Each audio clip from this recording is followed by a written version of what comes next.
Bonjour à tous, édition spéciale Salon de l'électronique de Las Vegas avec le projet Volkswagen Buddy.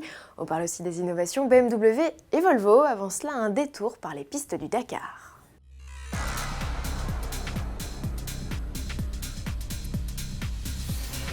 Loeb épate pour sa première participation au Dakar. Le pilote alsacien et son copilote monégasque Daniel Elena ont empoché leur deuxième victoire d'étape consécutive et confortent ainsi leur place de leader au classement général. Un succès qu'ils doivent également au 2008 DKR. Le buggy Peugeot complètement remanié fait forte impression sur les pistes. Souhaitons que la belle histoire se poursuive. Sur la quatrième étape, ce 6 janvier, première partie d'une épreuve marathon où la spéciale se joue à une moyenne de 3500 mètres d'altitude. Pendant ce temps-là, à Las Vegas, on parle électronique. Premier salon de l'année, le CES présente les grandes tendances en matière d'informatique, de domotique et depuis 2 ans d'automobile. Les constructeurs se pressent sur l'événement pour y dévoiler leurs dernières trouvailles, qu'il s'agisse de services connectés ou de conduite autonome.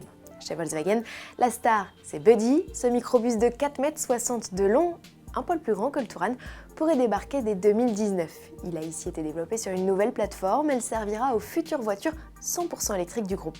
Les deux moteurs, l'un à l'avant, l'autre à l'arrière, distribuent leur puissance aux 4 roues et sont alimentés par une batterie qui occupe la quasi-totalité du plancher.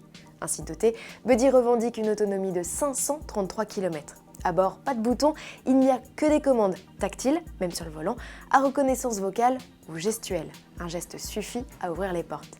L'habitacle profite également de multiples écrans, dont 2 sont entièrement dédiés à la rétrovision. Un concept qui ne reçoit pas de dispositif de conduite autonome, enfin si, en option. De série, Volkswagen a préféré miser sur des systèmes permettant un dialogue avec les infrastructures ou sa maison. Il est même possible de commander ses pièces détachées depuis l'écran interne et de se les faire livrer directement dans le coffre.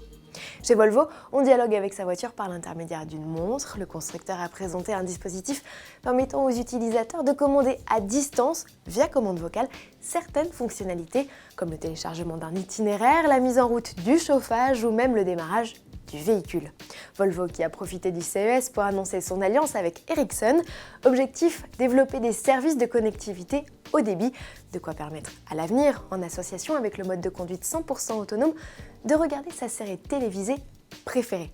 Profiter pleinement du temps passé à bord, tel est le nouveau leitmotiv de Volvo et de BMW. Le constructeur allemand propose en effet dans une i8 Spider complètement remaniée, elle n'a plus de porte ni de toit, de nouvelles technologies pour améliorer la vie des automobilistes. Outre un système de conduite autonome, le modèle profite d'une toute nouvelle planche de bord intégrant de larges écrans jusqu'à 21 pouces. Affichage tête haute 3D et navigation sont projetés sur une plus large surface du pare-brise. Les rétroviseurs sont quant à eux remplacés par des caméras pour obtenir un champ de vision étendu. BMW a par ailleurs intégré sa technologie Car2X permettant le dialogue entre véhicules ou avec les infrastructures routières. Enfin, l'auto est également capable de contacter directement le conducteur par message ou image interposée pour l'informer d'un problème sur son véhicule, un accrochage sur un parking par exemple. Aire de stationnement où il vous sera bientôt possible, par simple geste, de faire sortir votre voiture de son emplacement et ce automatiquement. La technologie de la télécommande semble déjà dépassée. Le CES, on en reparle dès demain. Le petit mot de la fin juste pour vous rappeler que ce 6 janvier à 20h45, RMC Découverte diffuse le premier épisode de la 2e saison de Top Gear France, une émission à laquelle Autoplus a consacré 4 mini-docus. Ils sont à retrouver à l'adresse ci-dessous. En attendant, à demain. Dégage! Elle va être nickel.